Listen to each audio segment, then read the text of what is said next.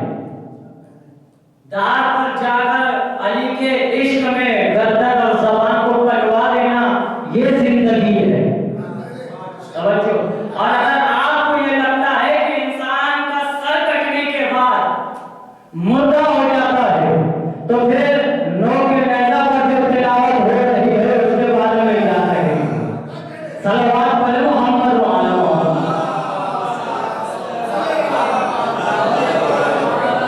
لہذا غور فرمائیے گا, یہ ساری چیزیں جو ہم سوچتے ہیں وہ الگ ہے, جو اللہ کہہ رہا ہے وہ الگ ہے. دیکھیے زندگی اور موت, کبھی اگر کسی کو فائدہ دیں گے تو زندہ, اگر کسی کو نقصان پہنچائیں گے تو ہے مردہ. اگر کسی کو ہم سے فائدہ ہو رہا ہے تو سمجھ جائیے کہ ہم زندہ ہیں, اور اگر کسی کو ہم سے نقصان ہو رہا ہے تو پھر سمجھ جائیے کہ ہم مردہ ہیں. لہذا غور فرمائیے, یہ ساری چیزیں قرآن کے ذریعے بیان کی جا رہی ہیں کہ زندہ کون ہے اور مردہ کون ہے. آج آپ دیکھ لیجیے زندگی اور موت کی ایک علامت آج بھی ہے. آپ کو یہ بھی بتا دوں, سر کاٹنے والا زندہ نہیں ہے, سر کٹوانے والا آج بھی زندہ ہے.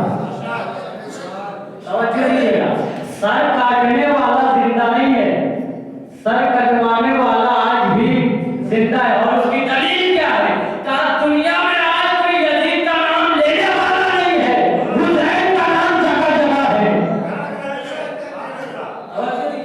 یہی زندگی اور موت ہے. آج دیکھیے جو مناسبت جو چل رہی ہے آج کے دن 2 سے جو مناسبتیں چل رہی ہیں، مثلا قاسم سلیمانی کی بھی جو ہے ایام چل رہے ہیں، اسی پیریڈ میں شہادت کا جو ایام تھا، اور مہدی مہندس کا جو ہے ایام چلا، ایک جو ہے کچھ کہیں سے رپورٹ یہ بھی آ رہی ہے کہ آیت اللہ بہجت کا بھی یہی ایام تھا۔ آج آپ دیکھ لیجیے دنیا کی نظر میں قاسم سلیمانی مر چکے ہیں، لیکن انہوں نے جو کام کر کے گئے، جو کام کیا ہے، آج جگہ جگہ ان کی مجلسیں برپا ہو رہی ہیں۔ اس کا مطلب قاسم مردہ نہیں، زندہ ہے۔ قاسم سلیمانی مردہ نہیں، زندہ ہے۔ جو ان کے در کا غلام بن جائے پھر وہ مردہ نہیں ہوتا، وہ ہوتا ہے زندہ۔ آپ غور فرمائیے گا، میں بڑی آہستگی سے ایک تمہید، ابھی کی تمہید بنا کر ایک جملہ حوالے کرنا چاہ رہا ہوں۔ جو ان کے در کا غلام ہو جائے پھر وہ مردہ نہیں ہوتا بلکہ زندہ ہوتا ہے، اور جو ان کے در کا غلام بن جاتا ہے تو پھر یہ ان کی ایسی پرورش اور ایسے فرمان چلاتے ہیں کہ دنیا جسے سپر پاور کہتی ہے وہ اس ایک آدمی سے ڈرتا ہے۔ دنیا جسے سپر پاور کہتی ہے وہ اس ایک قاسم سلیمانی سے۔ کیا سمجھ رہے ہیں لوگ؟ سمجھ رہے ہیں کہ قاسم سلیمانی مردہ ہو گئے، لوگ سمجھ رہے ہیں قاسم سلیمانی ہمارے درمیان سے چلے گئے، نہیں، بلکہ وہ خوف چھوڑ کر گئے ہیں ہمارے امریکہ کے دلوں میں کہ آج بھی قاسم سلیمانی کے نام سے خوف کھانے والا ہے امریکہ۔ اب آپ غور فرمائیے کہ ایران اتنا چھوٹا سا ملک ہو کر، اتنا سا چھوٹا سا ایران اگر ملک ہے اور سپر پاور امریکہ آپ اس سے جنگ کرنے کے لیے ڈرتا کیوں ہے؟ ڈرتا کیوں؟ اس لیے کہ چھوٹا ہے مگر ان کے در کا غلام ہے۔ چھوٹا ہے مگر ان کے در کا غلام ہے۔ خود قاسم سلیمانی نے ہی بارہا ہی جملہ کہا ہے کہ مجھے نہ کوئی سردار کہنا نہ کچھ کہنا، مجھے اگر کہنا ہو تو صرف اتنا کہنا کہ اہل بیت کا نوکر ہے۔ پر جب نوکر کی یہ خاصیت ہے تو پھر سردار کا کیا حال؟ اب غور نہیں کیا آپ نے، اگر ایک غلام سے اس وقت کا سپر پاور خوف کھا رہا ہے تو پھر سردار سے بھی اس وقت کا سپر پاور صلوات پڑھے محمد والا۔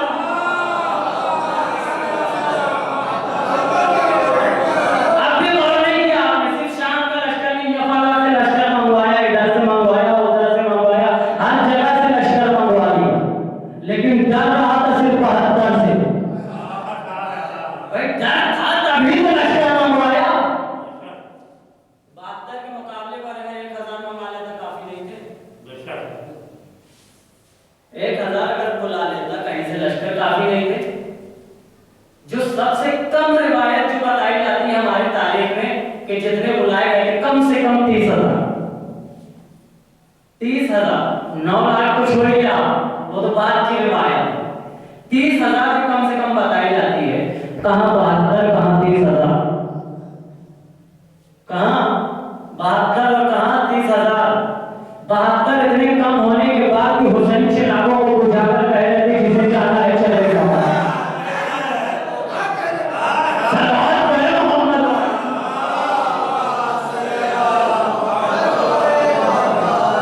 30,000 کا لشکر سامنے دیکھنے کے بعد حسین کو کہہ رہے ہو، ہونا تو یہ چاہیے تھا کہ مدینے سے بلا لیتے، اور اگر کوئی ہے تو بلا لیتے، مگر 30,000 کا لشکر دیکھنے کے بعد حسین چراغوں کو بجھا رہے ہیں، کہا جسے جانا ہے چلے جاؤ۔ اس کا مطلب حسین کو خود پر اور اپنے اللہ پر اتنا اعتماد تھا کہ یہ سامنے کا لشکر 30,000 ہونے کے بعد بھی حسین کو مردہ نہیں کر سکتا۔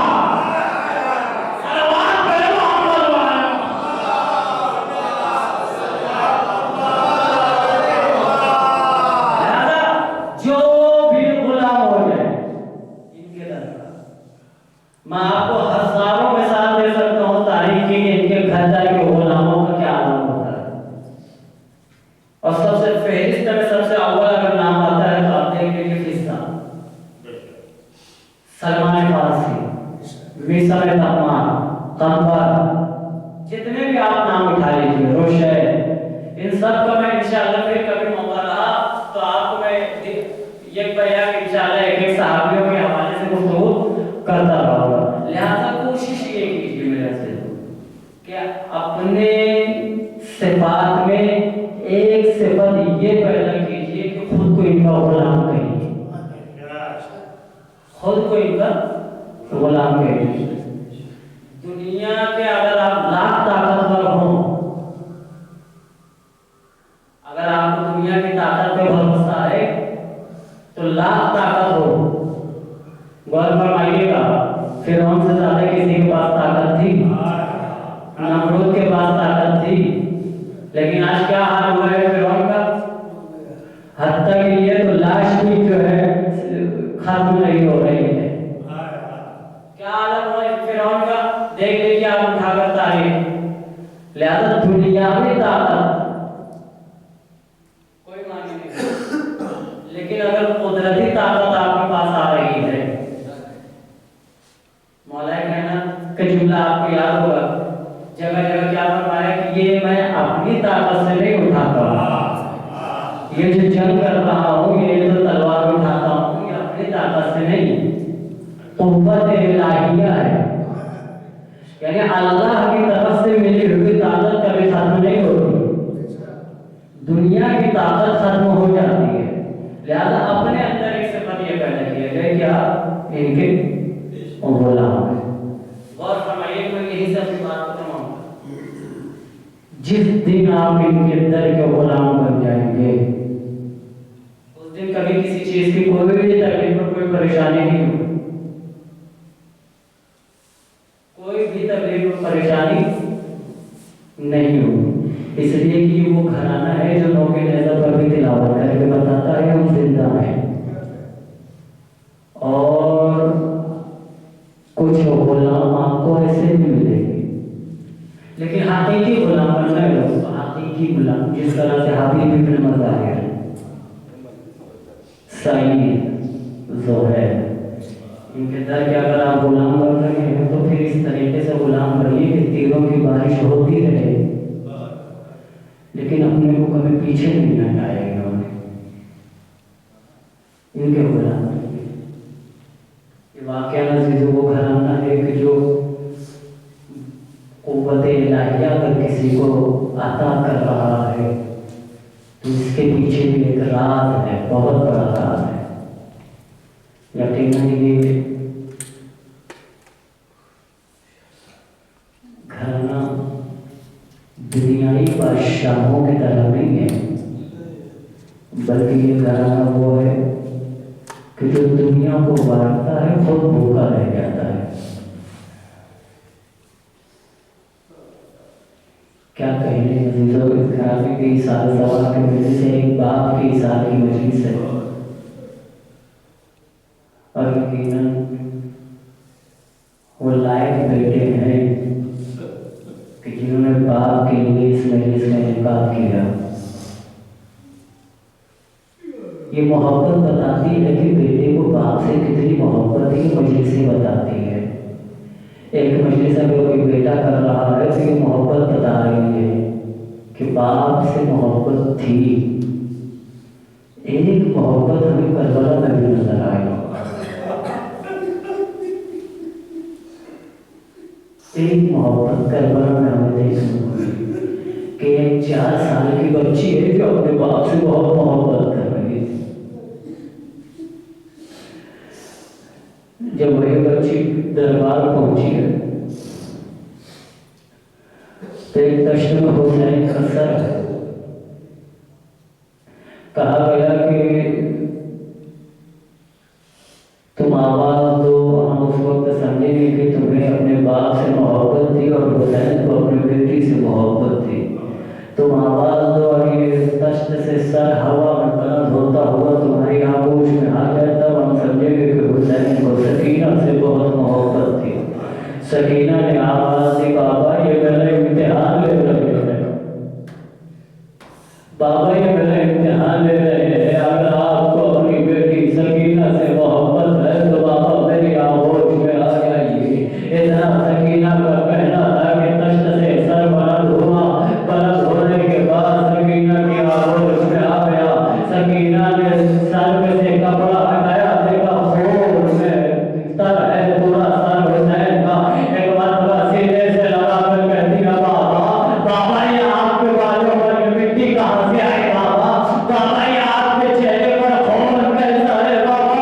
ابھی سکینہ اپنے باپ کی خیریت لینے کے بعد اپنے بابا کو اپنا حال سنا رہی ہے۔ اے بابا جب سے آپ کی شہادت ہوئی ہے سکینہ تب چکا چلا رہی ہے۔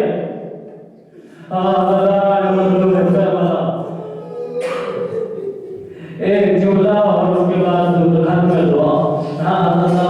جب سکینہ کی بھی شہادت ہو گئی، سنو گے جملہ، سکینہ کو بڑی حسرت تھی اپنے بابا سے ملنے کی اور اپنے چچا عباس سے ملنے کی بڑی حسرت تھی۔ روایت کہتی ہے جب سے ایک ایک سر لائے جا رہے تھے تو ایک ایک کا سر آتا تھا، کبھی علی اکبر کا سر آ رہا تھا، کبھی عمر محمد کا سر آتا تھا، کبھی قاسم کا سر آتا تھا، کبھی کسی کا سر آ رہا ہے۔ اب جیسے ہی ایک بندہ ہر سر آتا تھا بیبیاں حلقہ بنا کر لاہور ماتم کیا کرتی تھی۔ اچانک ایک مرتبہ شور اٹھا، کہا کس کا سر آ رہا ہے؟ اگر بولے یہ آواز ہے عباس، عباس کا سر آ رہا ہے۔ تمام بیبیاں حلقہ بنا کر سر عباس کے قریب آ کر ماتم کرتی رہی۔ ایک مرتبہ ایک ضعیف بوڑھا آگے بڑھا، آگے بڑھنے کے بعد کہتے ہیں بھوبی اماں لاؤ میرے چچا کا سر میرے حوالے کر دو۔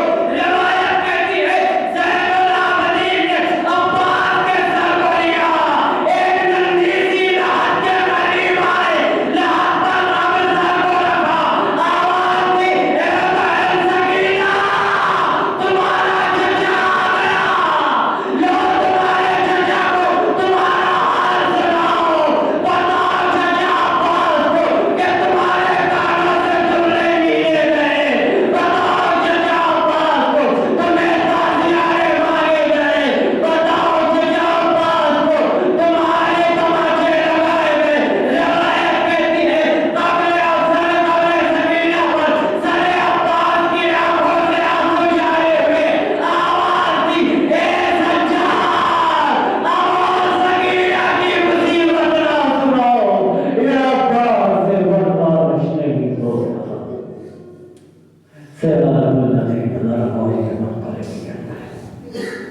قبل ما تقبل منا انك انت السميع باقی عالم واسطے محمد ہماری اس مختصر سی عبادت اور بارگاہ میں قبول باقی محمد محمد کا جس مرحوم کی سارے ثواب کے لیے اس حدیث کا انعقاد کیا گیا، مرحوم کی مغفرت فرما باقی عالم واسطے محمد کا جہاں جہاں پیشی آنے حضر کر رہا ہے ان سب کی جہاں مانے زدہ ہوئے کی حفاظت فرما ہے، تیری آخری اجت امام زمان کے ظہور میں تاجیز فرما اور ہمیں اصلاح کرنا کہ ہم سے عوامہ سلام شریف ہو سکے۔ آپ عطا سے گزارش ایک مرتبہ سورہ ہم اور تین مرتبہ سورہ توحید کی تلاوت فرما کر مرحوم شہزاد حسین ابن علی کوثر گرو کو احسان فرمائے۔